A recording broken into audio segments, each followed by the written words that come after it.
Gentleman yields back. I recognize myself for 5 minutes. First of all, I want to thank all the witnesses that are here today. My number one concern on stablecoins is ensuring that there is a robust state pathway for stablecoin issuers. Much like the dual banking system, there should be an opportunity for stablecoin issuers to be regulated at both the state and the federal level. This is important for a few reasons. First, it makes it possible for states like Nebraska to come up with our own regulatory frameworks for stablecoins. Over time, states will learn from each other and adopt best practices from their neighbors, reaching consensus on common issues and ultimately better regulation across the board.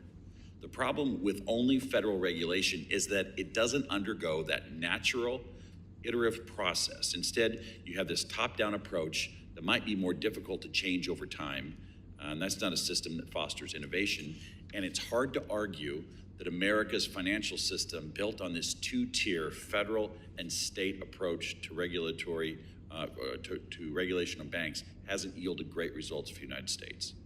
In the case of stablecoins, we're talking about something that we may very well have to revisit periodically as blockchain technology and its use cases continue to develop. It's much better to have several state regulators working in this area than just one or two federal regulators who may require an act of Congress to make technical changes.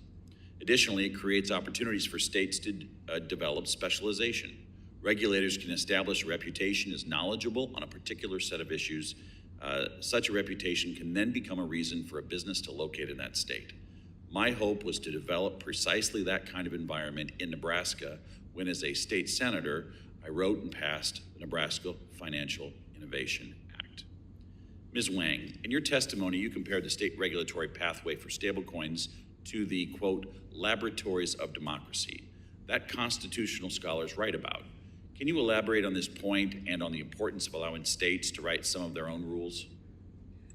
I think that the state regulatory pathway is absolutely critical for grassroots innovation, without which we would not be able to have true bottom-up diversity and inclusion of our financial system. These grassroots innovators, they're for the community, of the community, by the community, and we should be allowed to experiment and to fail safely. Under Chairman McHenry's proposal, we would already be required to meet the minimum federal guidelines for issuance under Section 4, backstopped by Federal Reserve Board in the event of exigent circumstances. In my view, there's no constitutional reason to preempt state regulation in the case where not all stablecoins may necessarily implicate interstate commerce. Thank you for that. Mr. Homer, one of the claims we hear occasionally, and we heard it today about a state pathway for stablecoin issuers, is that it could lead to a so-called race to the bottom. As a former New York Department of Financial Services Executive Deputy Superintendent, would you mind just responding to that claim? Yeah, I think under the proposal, it would be very hard to imagine a race to the bottom. A federal standard is established, which is basically the New York standard.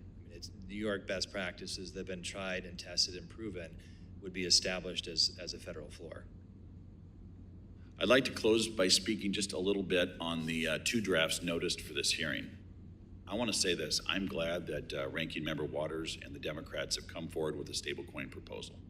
I am hopeful that we can take serious steps on this and lead, because the United States needs to lead here, not just for our country, but for the world. However, when I look at the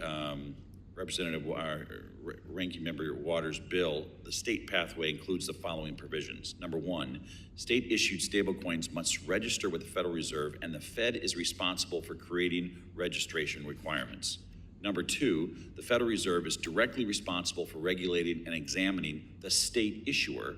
And number three, the Federal Reserve may, if it chooses, enter into a memorandum of understanding where it could delegate some of the regulatory enforcement obligations to the state regulator if they so choose.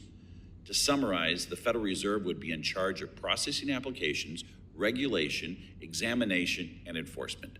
That's the whole ballgame. The Federal Reserve would be responsible for all the nuts and bolts of regulating and overseeing state issuers, and they would delegate some of their responsibilities only if they so choose.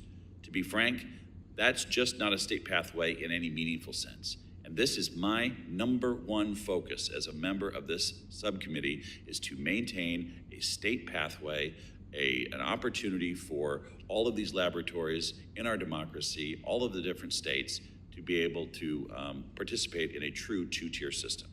With that, I yield my time back